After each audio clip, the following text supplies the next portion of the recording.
A continuación, las palabras y la música se juntan en El Semillero, un espacio cultural de Flaxo Radio dedicado a la producción y difusión de mensajes periodísticos desde lo social y la cultura.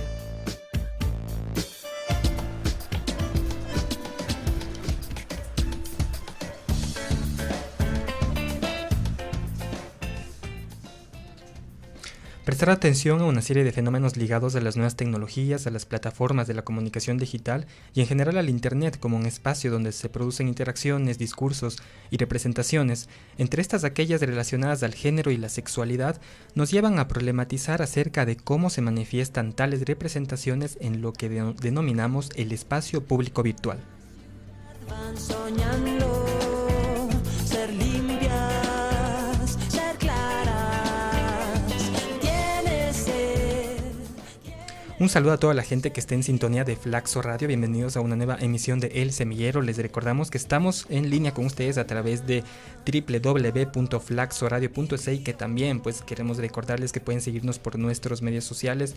En vivo estamos por Facebook, nos pueden encontrar como Facebook Ecuador y además por nuestro canal de YouTube, youtube.com/flaxoradio, y también en nuestro canal, en nuestra página de Twitter @flaxoradio. Y para este programa, como ya lo escucharon al inicio, estaremos hablando sobre un tema muy interesante relacionado al género y a la comunicación, enfocándonos concretamente en lo que denominamos espacio público virtual. Y para entender más sobre estos temas nos acompaña ya en el estudio Andrea González, ella es tesista de Flaxo Ecuador de la Maestría de Comunicación y Opinión Pública, quien se encuentra desarrollando a profundidad estos temas. Hola Andrea, gracias por aceptar nuestra invitación. Hola Marcelo, muchas gracias por invitarme. Gracias a ti por estar aquí presente. Bueno, queremos empezar este programa para tener muy claro a qué nos estamos refiriendo en primera instancia con espacio público virtual, que es la categoría que tú más mencionas en tu investigación. Cuéntanos en qué consiste este concepto teórico de espacio público virtual. Ya, ok. Para tratar el espacio público virtual, lo que yo hice como para hacer este acercamiento es comenzar teorizando sobre el Internet como un espacio y una herramienta tecnológica. Entonces, cómo históricamente, digamos, se ha tratado a la tecnología dentro de la comunicación y qué pasa con este vínculo que surge entre los dos. Entonces, desde hace más de 50 años, casi unos 100 años atrás, digamos, también tenemos que diversas tecnologías han sido parte de los estudios de diversas tecnologías. Sí. Estamos aquí con unos problemitas con el micrófono, pero ya. Entonces, diversas tecnologías han sido parte del espacio público y que se han juntado con la comunicación para hacer con distintos objetivos. Por ejemplo, la radio, este espacio, la televisión, se convierten en tecnologías que se convierten en medios de comunicación.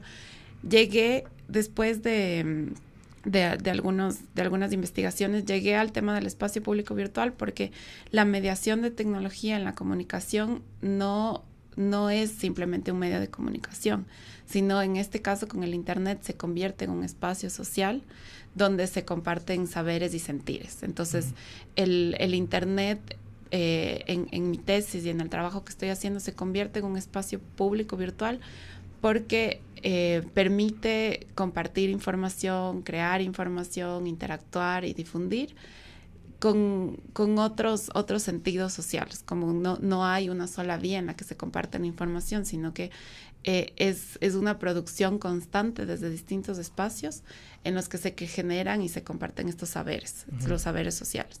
Entonces, también es un espacio que no se puede dejar de lado, que no es público para todo el mundo, sino que por esta mediación de la tecnología tiene hay mucha desigualdad en el espacio porque no todos tienen acceso a la materialidad que te permite acceder al Internet, que es la computadora, o a redes inalámbricas que te permiten ser parte de este espacio. Si bien has hecho mención que el Internet lo ves o lo analizas desde tu marco teórico como un espacio social, como el espacio en el que se produce constante información, pero destaco lo que has dicho, que no se tiene acceso, todos no tienen acceso a este espacio. Entendido de esa manera, nos gustaría que nos descifres un poco las palabras aquí para entender un poquito más claro. Si bien hablamos ya de este espacio como el lugar en el que se produce información, ¿cómo entendemos a lo público? Por un lado ya lo has dicho, ¿no? Que no es accesible a todos. Sin embargo, precísanos lo público, desde qué punto tú lo estás enfocando en tu investigación. ¿Es el hecho de que es accesible o no es accesible a todos, o más bien también se lo ve como el público, es decir, con donde predominan ciertos actores que bajo ciertas características también irrumpen y de tal manera generan una barrera para que no sea accesible? O de qué manera lo público también es contextualizado más a fondo en la investigación? Ok, comienza a hablar de lo público, a teorizar de lo público desde Habermas, que él en la década de los 60 saca varias teorías alrededor de la esfera pública, que es el espacio público, habla sobre la opinión pública. Entonces, lo que yo retomo desde ahí es que ahora el espacio público virtual se asemeja mucho al espacio público que pensaba Habermas, que es un espacio que él decía que todo el mundo puede acceder, que era un espacio libre para todos, pero en la realidad no era así.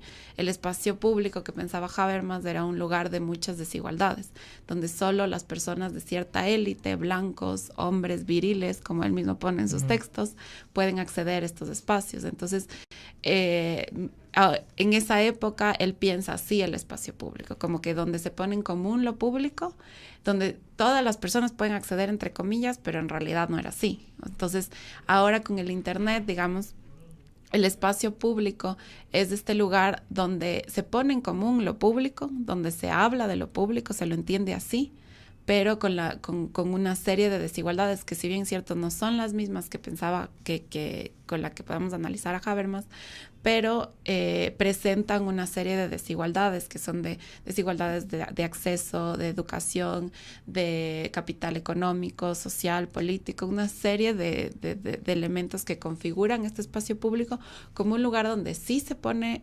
en común los intereses y los pensamientos, todo un bagaje público, pero no necesariamente están las voces de todo el mundo. Entonces, se entiende como un espacio público, pero con una serie de desigualdades, y como un espacio donde existe lo público, pero ese público no representa a todas las personas.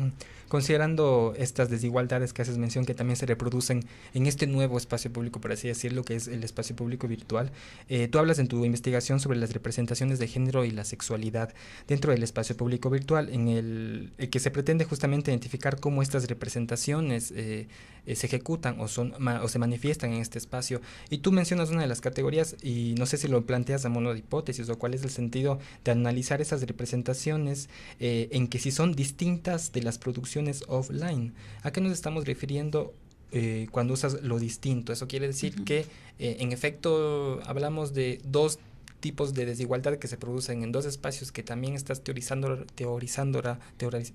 desde esta concepción habermasiana. Yo parto, mi investigación parte desde, como todas, desde las cosas que nosotros tenemos contacto a diario. Entonces, para mí, esa es una de mis preguntas de investigación, y parte mucho desde mi experiencia. Digamos, yo trabajé después de la licenciatura, yo hice una licenciatura en comunicación organizacional, después trabajé mucho en agencias de publicidad y trabajé en Internet. Entonces llegué al Internet, digamos, por eso. Y hay una cosa muy social que se construye alrededor del Internet, que es y también han teorizado los grandes teóricos, digamos, en España y en otros lugares, que el Internet trae un cambio radical. Entonces, que el Internet es como, no sé, la esperanza de que haya ahora otros espacios. La voz de todos. La voz de todos. Supuestamente cualquiera puede hoy en día postear, pero Exacto. también está en debate cuán mediático, si se considera que desde los medios se llega a la visibilidad, es ese comentario Exacto. que se hace también. Exacto. Entonces, justo a partir de esas cosas, como de pensar al Internet como esta panacea que va a cambiar al mundo y que la desigualdad ya no va a existir y que alfabeticemos a todos digitalmente porque todos vamos a tener las mismas oportunidades. Entonces, en base a eso, a estas ideas que a la final, cuando te topas con la realidad, cuando lees las teorías, cuando analizas a los múltiples actores, que no solo ahorita con el Internet, sino con muchas teorías sociales, cuando te acercas a ellos, te das cuenta que estas ideas son muy, vienen mucho de esta corriente neoliberal que habla de la libertad, digamos, de la libertad, de que todos somos iguales, que todos tenemos las mismas oportunidades. Pero en la realidad no funciona así. Entonces yo llegué a esta es una de mis preguntas de investigación, por estas construcciones, como que estas dos cosas que vienen de la empiria, de cómo la sociedad vea las cosas, y se mezcla con lo teórico para decir que el Internet a la final es otra reproducción, o sea, es otro espacio de reproducción de sentidos. Entonces, al convertirse en otro espacio de reproducción de sentidos, no necesariamente estos espacios van a ser distintos de las producciones offline. Y con offline me refería, por ejemplo, a producciones que se encuentran en revistas, en la televisión, series, como que en otros espacios donde se reproduce este sentido social, y en mi caso, con mi tesis, que es alrededor del género y la sexualidad. Estamos hablando de un cambio, algo así de plataforma, ¿no? No son ahora físicos, no es una revista, sino también la misma forma de producir representaciones del espacio físico u offline, como tú mencionas, también se reproduce en el espacio público virtual. Uh-huh. Ahora, si bien también entendemos el Internet como esta reproducción de sentido, tomando ya en consideración una de las categorías que tú también mencionas en tu tesis, que son el género, si vemos al género en sí como esta construcción social de la sexualidad, tú también hablas sobre un género impuesto, una sexualidad normada. ¿En qué sentido estás ya usando estas aseveraciones de un género impuesto y de una sexualidad normada que se replican en el espacio público virtual? Ok. Yo parto en mi tesis hablando desde las teorías de Butler, que Butler habla precisamente de este género impuesto. Entonces, ella habla de esta perspectiva constructivista en la que menciona la sexualidad como un producto social, que se vincula también con las teorías de Gay Rubin. Entonces, estas dos teóricas, y junto con Norbert Elias, que habla sobre cómo históricamente los sexos han tenido distintos tipos de relación.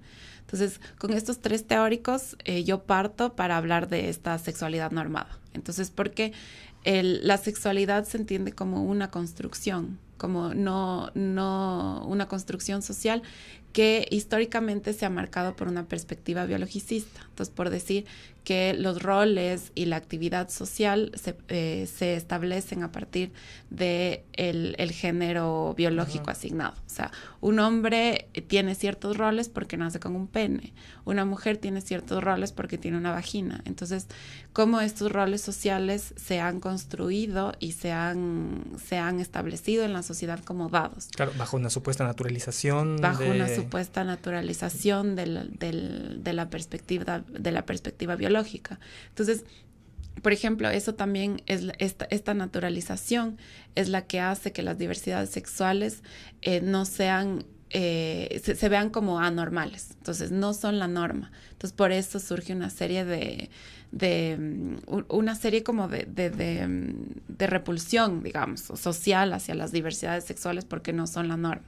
Entonces, cómo a partir de esta heteronormatividad asumida como dada, se distribuyen las distintas nociones de género y sexualidad. Como, o sea, yo parto de toda esta perspectiva constructivista, porque también lo importante de esto es que Butler dice que esta construcción, si bien es cierto, marca un parámetro social, pero no necesariamente debe ser la que determina. O sea, la que determina lo que tiene que ir después. O sea, condiciona a la sociedad, pero no la determina. Entonces también eso es lo interesante, porque si tú regresas a ver al espacio social en el que estamos, está construido bajo esta norma heterosexual que te dice cómo debe ser asignado cada espacio, cada rol, de acuerdo a esta perspectiva. Nos preguntamos aquí en este punto que has tocado, que nos dicen, ¿no?, qué es la norma y cómo comportarse de acuerdo a esa norma y a esta regulación impuesta en la forma de manifestar su sexualidad.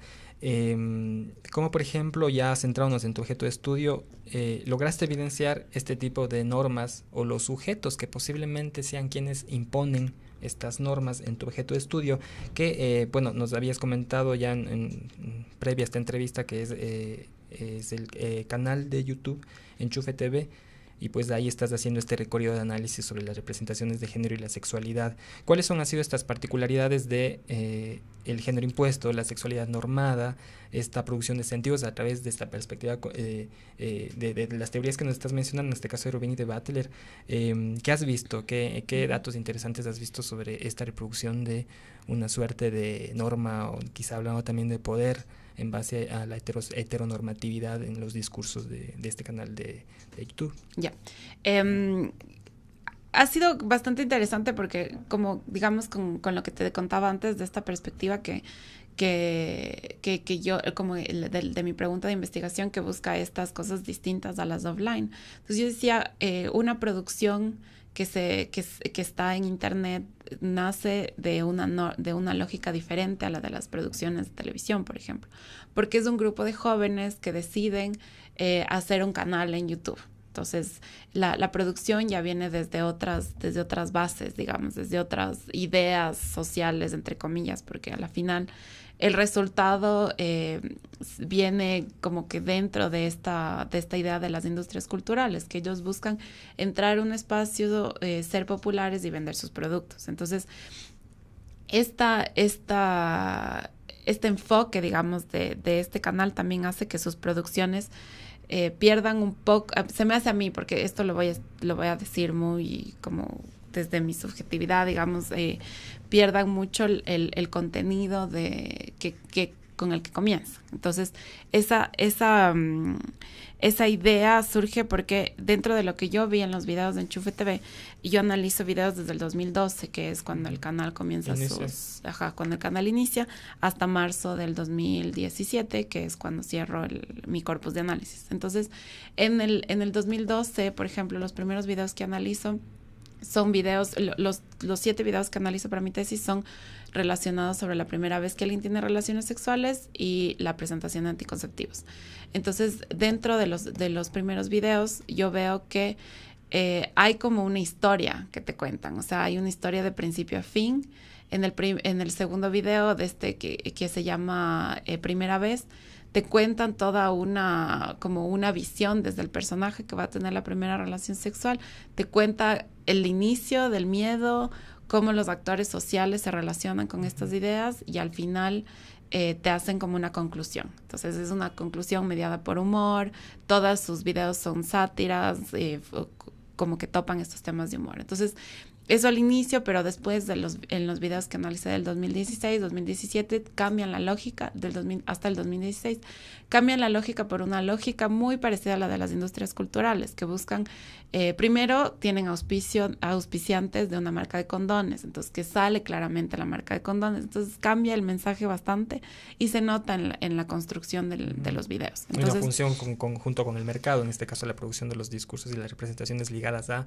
Exacto. Esta lógica de la venta, ¿no? Exacto, tal cual. Entonces, mediadas por estas cosas que me parece interesante como decir primero antes de lo que encontré, la lógica, digamos, o sea, los puntos que encontré es que sí, reproducen una sexualidad normada, reproducen los binarios. Los 7 videos, en ninguno de esos videos aparece la posibilidad de que un adolescente tenga su primera relación sexual con una pareja homosexual. En ninguno de esos videos. No se hace mención a la posibilidad de eso y se lo da como dado. Como obviamente el chico, el personaje va a tener sexo por primera vez con una chica. Está dado. Y esos son los videos que hablan de la primera relación sexual. O sea, normalizando que tu experiencia sexual, tu primera experiencia sexual tiene que ser en esta relación heterosexual. Entonces, eso es interesante porque marca la norma heterosexual. O sea, está claramente la norma heterosexual. Sin embargo, como que esta construcción, las producciones también presentan como una disrupción a través del humor, porque revisaba teorías sobre el humor y decían que hay cosas que solo se pueden decir a través del humor. Entonces, a pesar de que todas estas producciones vengan de una lógica heterosexual normada, presentan dentro de los discursos ciertas como variantes con respecto a los roles, digamos, entre comillas, porque es también otra cosa, sobre cómo debe comportarse un hombre y cómo debe comportarse una mujer. O sea, digamos, en el caso de los hombres, como muestran a hombres que van a empezar su vida sexual, los presentan tímidos, los presentan inseguros, sin conocimiento, que la norma heterosexual dentro de lo que teorizan teóricos como Bourdieu o Foucault, hablan sobre cómo se debe representar a los hombres. O sea, un ejemplo de esto es que dicen que los hombres tienen que ser los que llevan la relación, los que saben sobre sexualidad, los que saben cómo complacer a una mujer. Y en los videos muestran lo contrario, como a hombres que no saben qué va a pasar, no saben qué se va a hacer, que a la final también dan cuenta de toda una construcción social en la que la sexualidad es un tema que no se habla, no se discute. Entonces, la falta de conocimiento sobre cómo puede ser una primera relación sexual se presenta como un resultado de una construcción de muchos años. Y además influye un poco el contexto nacional, ¿no? Tanto las costumbres, las creencias ecuatorianas en el imaginario en sí social ecuatoriano de cómo vemos estos temas de la sexualidad, y por ende me parece que en este caso estas producciones audiovisuales reproducen justamente esta forma, como tú ya has dicho, binaria, y en base a los prejuicios y las normas establecidas que están en temas sobre el género, en este caso también el papel que tiene la iglesia u otros elementos, ¿no? Sobre estos temas. También nos interesaría saber algo muy muy curioso para los cientistas sociales, que tiene que ver con la metodología. ¿Cómo tú definiste, cómo llegaste a Enchufe, a este interés por analizar Enchufe TV, y también la temporalidad que ya nos las has mencionado, y también sobre todo, bueno, cuáles son estas categorías que tomas en cuenta para analizar estos videos y así tener un trabajo pues que encaje en los parámetros de un trabajo de maestría? Ya.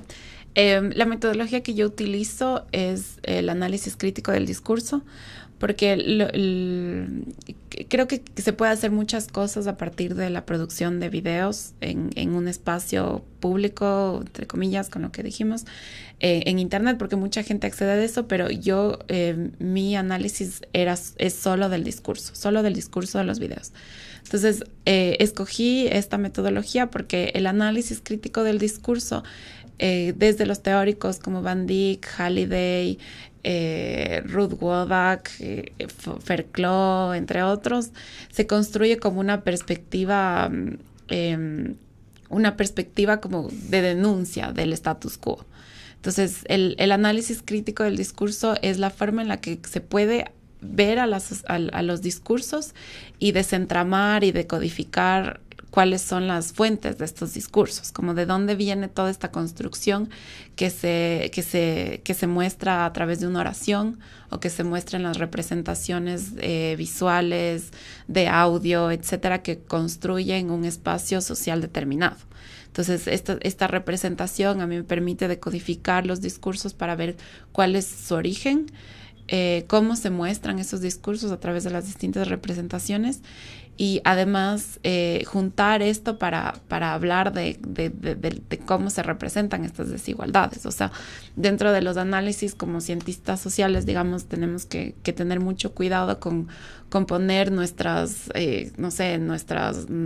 luchas y nuestras creencias. Pensamos sobre determinados temas, además. Exacto. ¿No? Y me imagino que en este sentido tendrás que tener muy clara la categoría de análisis que te permitirá realmente ver qué es lo que oculta ese discurso, dada la opacidad del lenguaje y tal, todas estas situaciones que hay de fondo en los discursos en sí. Exacto. Entonces, justo por esa posibilidad que me da el análisis crítico del discurso, es que tomé esa línea para hacer mi tesis, por esta posibilidad de denuncia. Entonces, las categorías que ubiqué para el análisis son muchas categorías.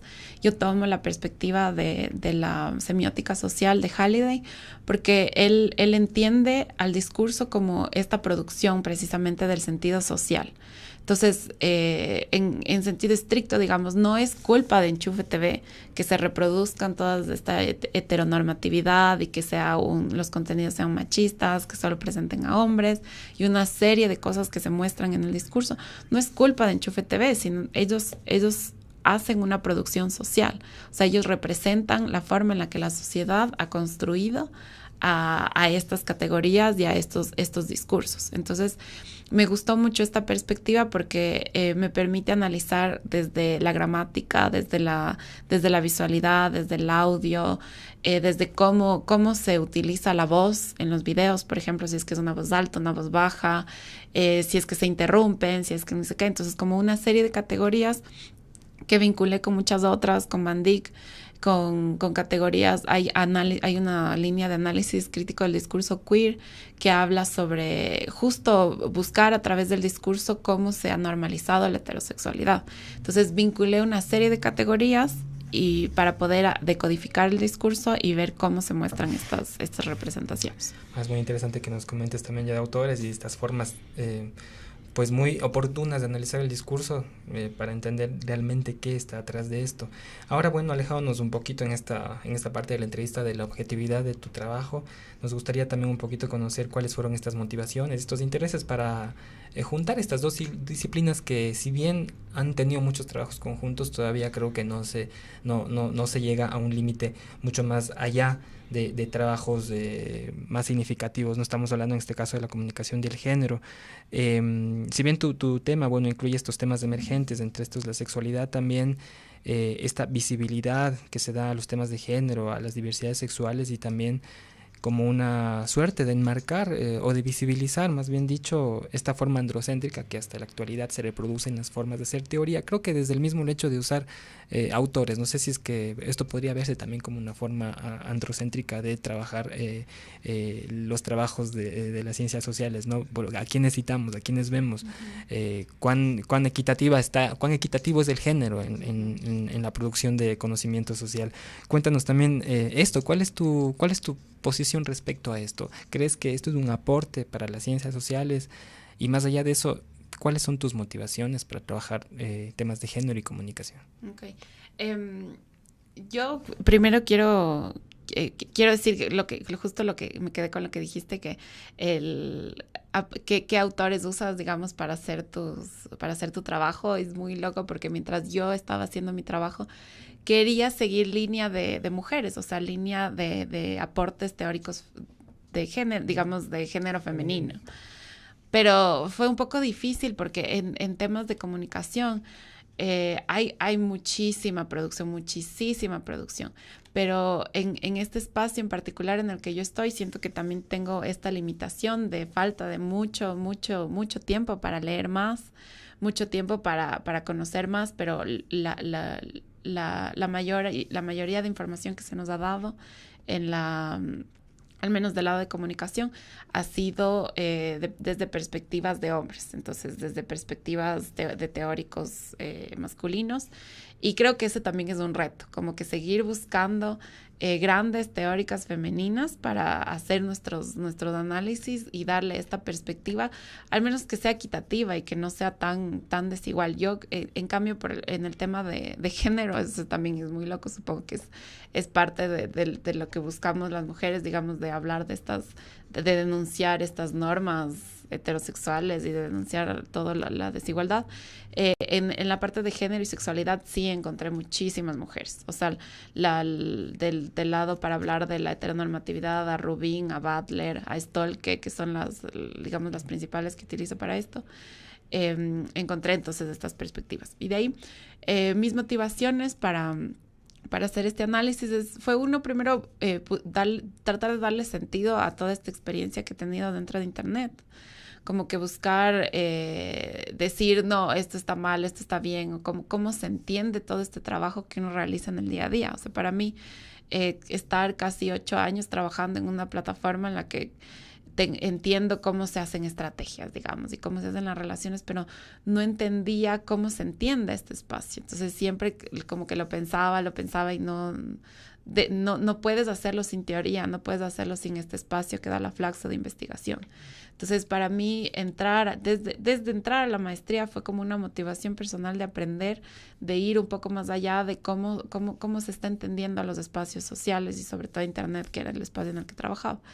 Y la perspectiva de género y de la sexualidad para mí siempre ha sido como un tema, o sea, desde el colegio, desde todo espacio, porque como uno entiende como uno aprende desde las perspectivas de sexualidad que se discuten en la calle y en los espacios, es súper interesante, o sea, e incluso desde que te preguntas cómo fue tu primera vez, comienzas a abrir todo un entramado social que para mí se me hace que es una forma de abrir la conversación. O sea, no todo el mundo te va a hablar de la primera relación sexual, pero encontrar en estos videos y a partir de toda esta investigación me di cuenta que hablar de la primera relación sexual con otras personas permite desentramar toda esta construcción y no solo para decir las cosas son así, sino para dar propuestas de acción, como que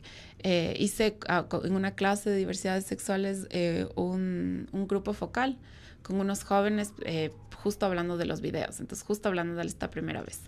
Y ellos decían que hay cosas de la sociedad que son así, entonces que no hay forma de cambiarlas porque son así.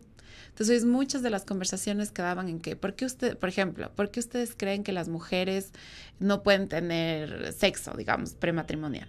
Y ellos decían, no, es que la sociedad dice que es así, entonces son así. Como que se quedan en esta construcción, se quedan en que vienen influenciados por una construcción que no debería quedarse así. Entonces, para mí también hacer esta tesis fue descubrir eso, como descubrir que hay elementos que condicionan a la sociedad, pero no la determinan.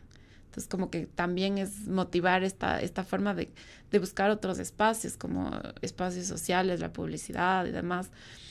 Hay una iniciativa que va a hacerse en noviembre, que se llama el Foro IDEA, que es que buscan propuestas para hablar de derechos sexuales y reproductivos desde perspectivas de publicidad, marketing y demás, porque ellos creen también que se puede hacer un cambio social a partir de esto. Entonces, como que fue justo el momento después de mi tesis, digamos que ahorita estoy en proceso de correcciones y demás, que a partir de entender cómo se construyen los discursos, poder hacer algo para dejar de que sean determinados, como abrir un espacio para que se pueda hablar de estos temas y dar cuenta de que hay una construcción histórica, pero no necesariamente tiene que ser así las cosas como funcionan. Okay.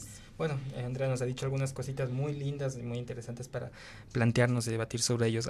Sobre ello ha mencionado sobre este reto de seguir buscando teóricas, en este caso teorías desde el género femenino, ¿no? También que apunten hacia la equidad, a la más equidad y menos desigualdad, denunciar estas normas de heteronormatividad y dar sentido también a estas nuevos espacios de internet, ¿no? Verlos como un espacio en el que se pueden aprovechar y dar distintas representaciones.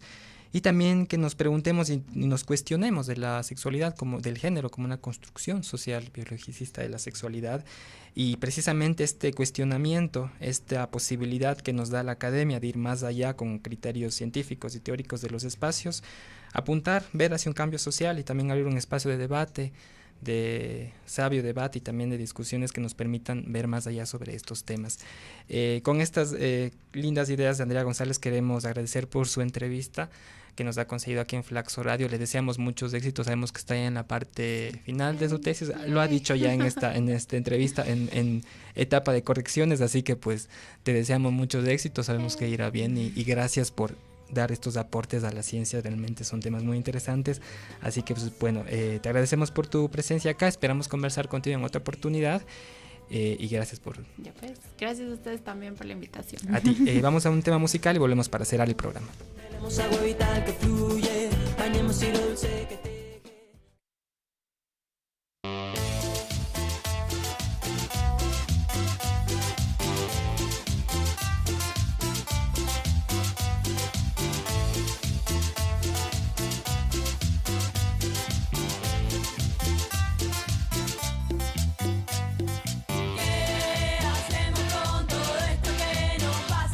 Sabemos que no hay solución.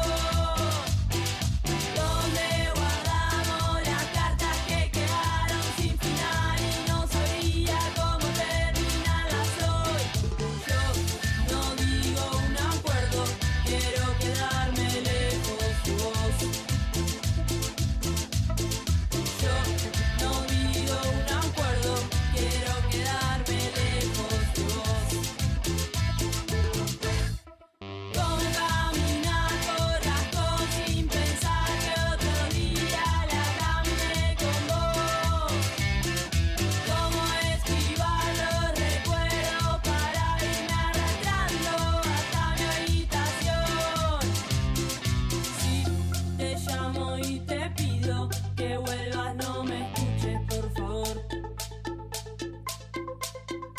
porque aunque te pida que vuelvas, yo quiero estar bien lejos de vos. Quiero quedarme lejos de vos. Yo quiero estar bien lejos de vos. Quiero quedarme lejos de vos.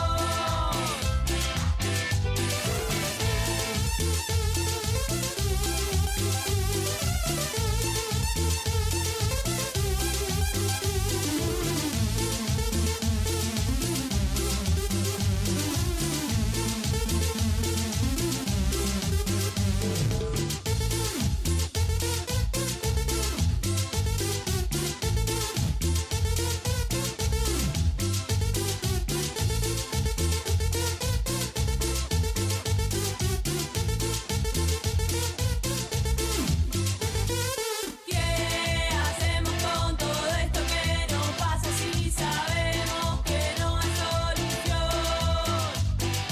¿Dónde guardamos las cartas que quedaron sin final y no sabría cómo terminarlas hoy? Yo no pido un acuerdo, quiero quedarme lejos de vos. Yo no digo un acuerdo, quiero quedarme lejos de vos. Cómo caminar por Gastón sin pensar que otro día la caminé con vos. Cómo esquivar los recuerdos para irme arrastrando hasta mi habitación. Si te llamo y te pido que vuelvas, no me escuches, por favor. Porque aunque te pida que vuelvas, yo quiero estar bien lejos de vos. Quiero quedarme lejos de vos. Yo quiero estar bien lejos de vos. Quiero quedarme lejos de vos.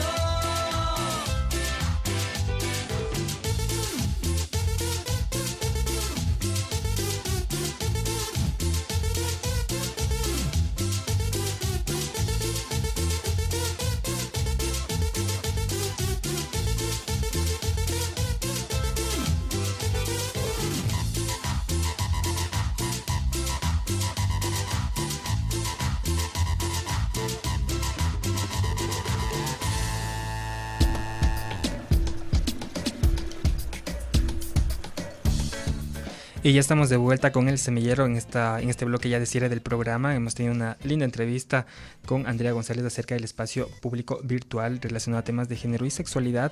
Y bueno, les invitamos también a poder seguir esta entrevista que estará ya en pocos días en nuestra página web. No se olviden de ingresar a www.flaxoradio.es y también les les sugerimos que se suscriban a nuestros medios sociales. Nos encuentran en Facebook como Flaxo Radio, en Twitter como @FlaxoRadio y también en YouTube. También los programas pueden chequearlos y verlos en vivo, los programas en vivo a través de nuestro canal vía streaming por youtube.com/FlaxoRadio/live, porque como decimos aquí en Flaxo Radio tenemos esta posibilidad de ahora también poder ver a la radio, así que pues estén pendientes con esto. Asimismo, bueno, queremos recomendarles que sean en sintonía a lo largo del día, que Flaxo Radio tiene alguna programación muy interesante. Y pues sin más, quiero agradecer a Javier Macas, que está tras cristales también haciendo posible la realización de este programa, y también a Isabel Ramos en la dirección general. Con esto me despido, mi nombre es Marcelo Criollo y nos vemos en una nueva oportunidad. Hasta pronto.